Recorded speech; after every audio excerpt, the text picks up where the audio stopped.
Bonjour chers téléspectateurs, chères téléspectatrices, chers internautes. Nous voici à nouveau à notre rendez-vous habituel pour décortiquer les informations de la RDC, mais qui ont des conséquences directes avec la sous-région des Grands Lacs. Aujourd'hui, nous allons parler de 5 médiateurs africains qu'on a désignés pour conduire le processus. Et suivant les slogans « Solutions africaines aux problèmes africains », nous allons voir, après le refus de l'Angola, de piloter le processus si les 5 personnes, les 5 médiateurs, tous d'anciens présidents de la République, d'anciens chefs d'État, seront en mesure d'être au chevet de la RDC.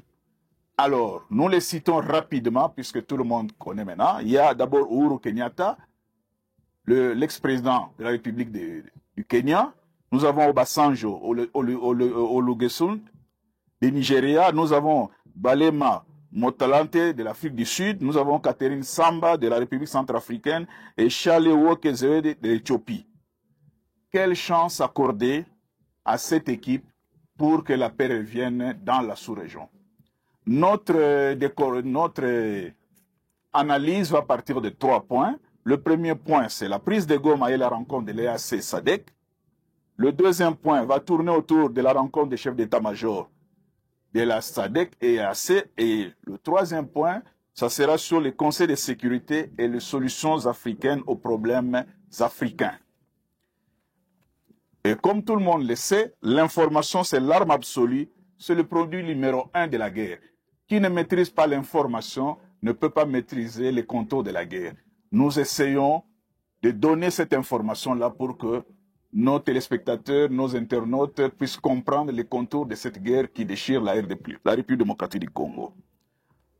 Le 9 février 2025, d'abord nous soulignons que Goma est tombé pratiquement le 30 janvier 2025 après d'âpres combats qui ont duré presque 4 jours. Le 9 février 2025, il y a une réunion SADC-EAC pour arrêter certaines mesures pour la désescalade. Cette réunion va donner certains points que je vais énumérer ici. Il y a d'abord la cessation des hostilités et le cessez-le-feu immédiat, le rétablissement des services publics essentiels et des lignes d'approvisionnement en nourriture et autres produits essentiels pour assurer l'aide humanitaire. Le pays de la SADC et de l'AEC partent du principe que l'engagement politique et diplomatique, c'est la seule solution la plus durable au conflit dans l'Est de la République démocratique du Congo. Ils ajoutent parmi les recommandations, fournir des directives techniques sur le cessez-le-feu. Et les directives techniques, il faut les fournir aux états-majors généraux, nous allons y arriver, élaborer un plan de sécurisation pour Goma et ses environs. Parce qu'à ce moment-là, c'est Goma seul et les environs qui sont tombés, qui sont sous le contrôle de M23 RDF. Et la mise en œuvre du concept d'opération CONOPS, du plan harmonisé de neutralisation des FDLR et la levée des mesures défensives du Rwanda, c'est-à-dire les désengagements des troupes rwandaises du sol congolais. Alors, c'est-à-dire qu'on revient sur la feuille de route de Luanda. Et à ce niveau, on peut comprendre pourquoi le président Kagame avait refusé de se rendre à Luanda le 15 décembre. Ce refus qui a eu comme conséquence la prise de Goma. Donc, le pays de l'EAC et de la SADC propose cela. Ça, c'est le premier point que nous avons dit. Maintenant, il reste l'application. Et quelle est l'application? L'application, c'est, suite à cette réunion, les chefs d'état-major généraux de toutes les armées des pays de l'AEC et de la SADC se retrouvent. Ils se retrouvent effectivement pour proposer un plan de sortie de crise, un plan du point de vue militaire, c'est-à-dire tactiquement et techniquement. Les chefs d'état-major généraux posent ce qui suit pour le retour de la paix en RD Congo. Première résolution, cessation des hostilités, cesser le feu inconditionnel pour toutes les parties. Ils reviennent pratiquement à ce que les politiques ou les politiciens ont dit. Deuxième, rouverture de l'aéroport de Goma. Troisième point, rapatriement des dépouilles et des blessés des soldats de la SADC. C'est le seul point qui a été pratiquement mise en œuvre parce qu'effectivement, les 14 corps de soldats de la SADC et des blessés ont été rapatriés. 4. S'engager sans condition à un dialogue inclusif comme un moyen de résoudre les conflits. Tout le monde est unanime que ce conflit ne peut être résolu que par les dialogues. 5. Reprendre le processus de Nairobi et la complémentarité avec celui de Luanda. 6e point, neutralisation des FDLR, désengagement des troupes rwandaises. 7e, dialogue avec les partis non étatiques, notamment le M23. Et enfin, décourager les discours incendiaires. Et comme nous le verrons, le 17 février, le M23 prend Bukavu. Le M23 prend Bukavu le 17 février. C'est-à-dire que la réunion du 9 février n'a pas abouti. La réunion des chefs d'état-major n'a pas donné. Et le 17 février, Bukavu tombe entre les mains de M23 RDF. Mais lorsque nous lisons les deux types de recommandations, nous nous rendons compte que pour mettre fin à la guerre, il faut un dialogue entre le Rwanda et la RDC. Et que le dialogue avec les partis non étatiques, y compris le M23, n'était pas une priorité. Donc il y a deux constats à faire.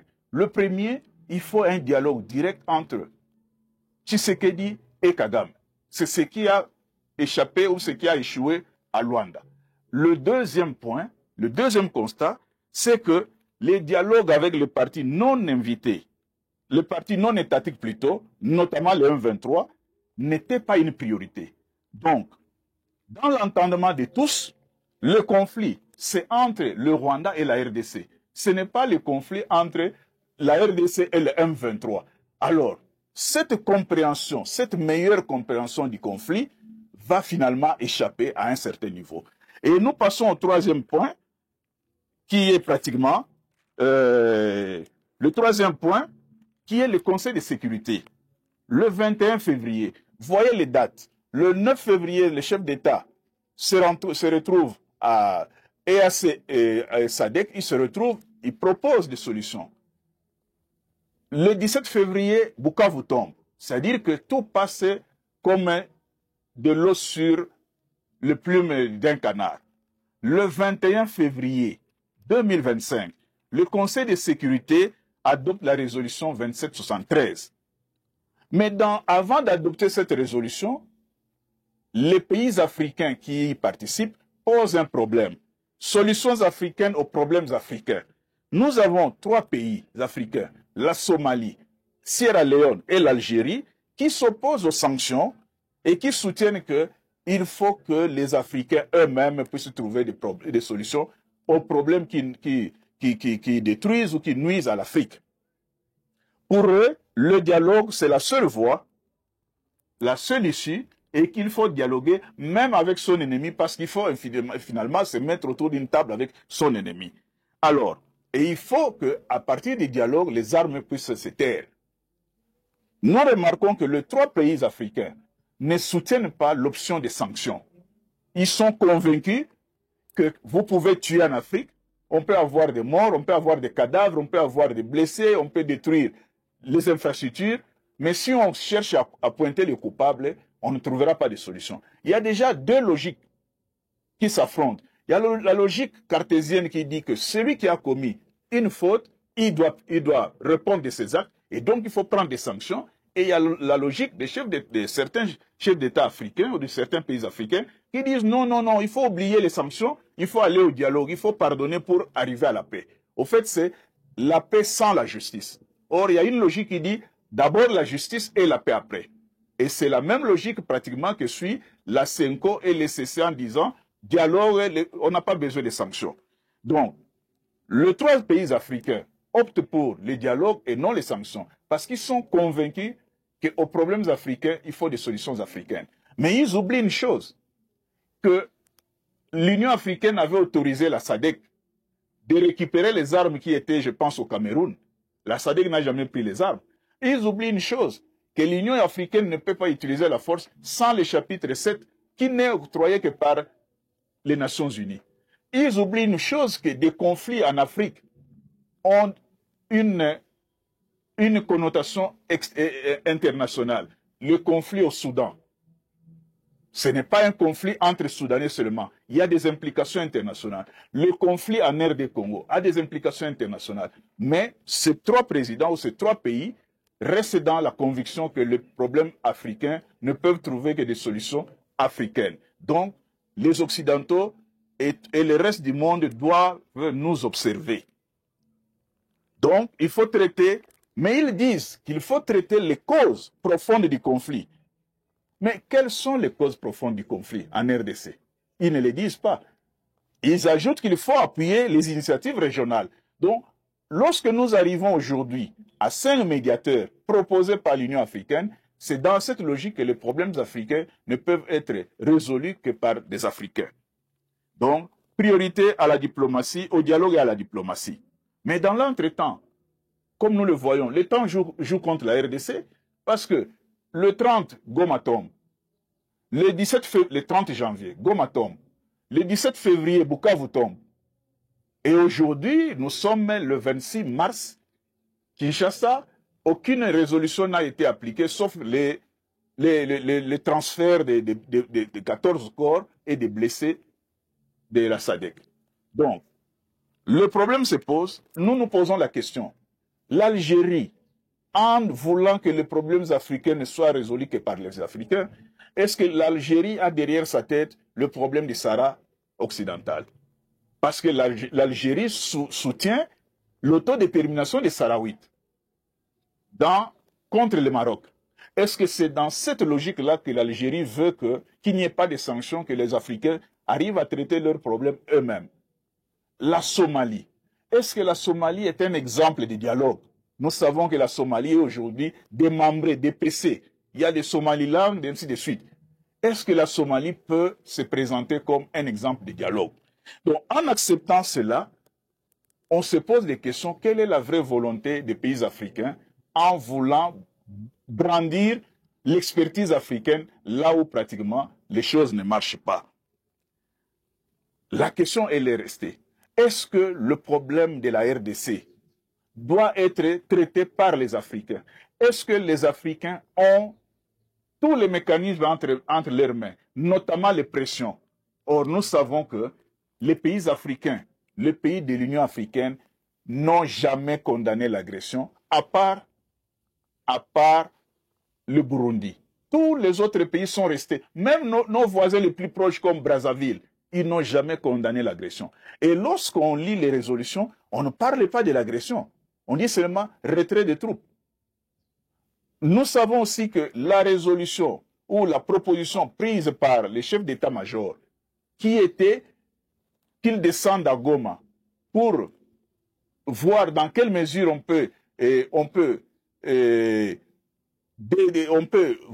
étudier les possibilités de faire venir l'aide humanitaire, c'est-à-dire dans quelle mesure on peut récupérer l'aéroport de Goma et valoriser cet aéroport pour que les avions, même les avions militaires, les avions humanitaires puissent atterrir. Ça n'a jamais eu lieu.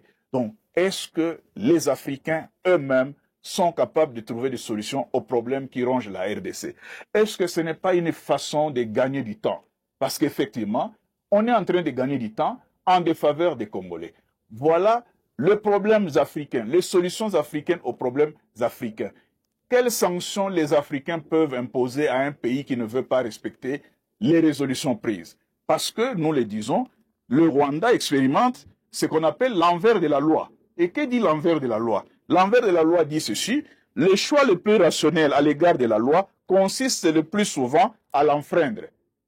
C'est-à-dire, le choix le plus rationnel, c'est de ne pas obéir à la loi. Et c'est ce que le Rwanda fait.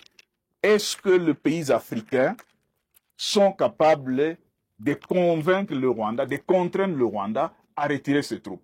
Parce que là aussi, le Rwanda vous dit, j'ai mes troupes, je n'ai pas mes troupes, je suis au Congo pour protéger une minorité, je ne suis pas au Congo, je suis au Congo pour combattre les FDLR, je ne suis pas au Congo. Le double langage du Rwanda nous fait perdre le temps. Mais la question, elle est primordiale. Qui attaque la RDC? Pourquoi on attaque la RDC? Si on répond à ces deux questions, qui attaque la RDC? Pourquoi on attaque la RDC? les FARDC se battent contre quelle armée? On trouvera la solution. Nous pensons que les Africains, sans sanctions, ne peuvent pas trouver de solution au problème de la RDC. Ce problème date de presque 30 ans. Et pendant les 30 ans, nous voyons Obasanjo revenir. Mais en 2008, Obasanjo était avec Louis Michel pour convaincre le CNDP de déposer les armes. Le CNDP n'a jamais déposé les armes parce que le CNDP aujourd'hui s'est mué à M23. Et Obasanjo est déjà vieux. Cette histoire de donner, de penser que quand on est vieux, on est sage en Afrique, c'est aussi une mauvaise lecture des choses. Nous regardons aussi la composition. Il y a combien de gens qui parlent le français sur les 5? Donc, nous disons que il y a un agenda caché qui nous fait perdre le temps, qui fait qu'on puisse gagner le temps, que la République démocratique du Congo se retrouve un jour avec la rébellion aux portes de Kinshasa. Vous avez compris, chers téléspectateurs, chères téléspectatrices, chers internautes, que mon peuple périt par ignorance. Tous les dialogues qu'on sollicite, et tous les dialogues, tout ce qu'on veut, Senko, SCC, Église et Réveil, tout ça, on tourne en rond. Le problème, il est clair, il est connu. L'ennemi, il est identifié.